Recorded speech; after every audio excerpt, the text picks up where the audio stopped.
Okay.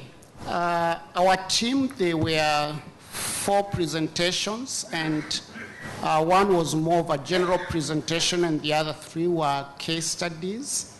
And we had like 5 or 6 key outcomes that we can share with you. One is that we need political leadership, and political leadership at all levels for there to be effective integration of all these groups. And then an issue of whether the leadership has actually the capacity to be able to coordinate and facilitate such groups. And there was a discussion that that kind of building that kind of a capacity is very necessary.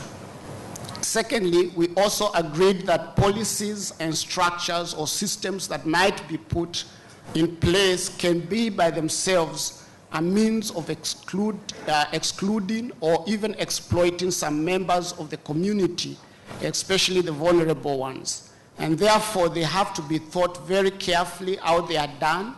And that's why this partnership, even with wider kinds of groups, is very necessary. Policies by themselves are not adequate, of course, also to change behavior or to make people behave differently.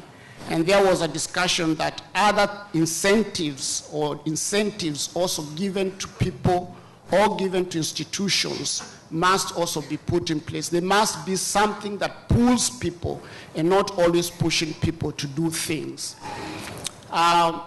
Then there was also a discussion that we must intentionally include the communities and the beneficiaries that we actually work with.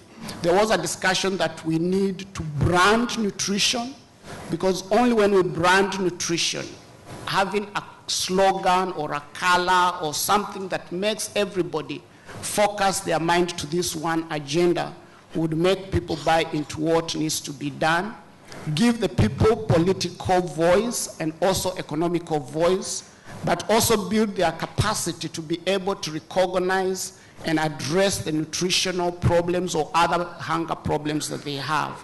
But there was also a discussion that we need to wear a gender lens in all these situations, because most of the problems that cause vulnerabilities actually are related to gender.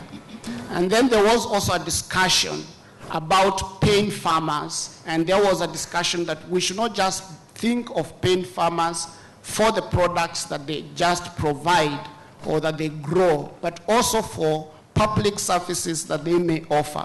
For instance, there was a discussion that farmers play a very big role in the conservation of soil, in waste management, in planting trees, and so on. And the question was, how do we actually reimburse the farmer for this contribution that are for communal good?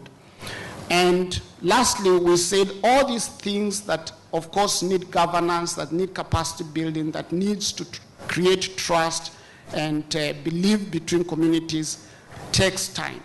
And we need to create that time in the programs that we actually design, because programs just come for a short while and expect lasting results. But all these things require time, and we should actually put that into consideration when designing programs. Thank you very much.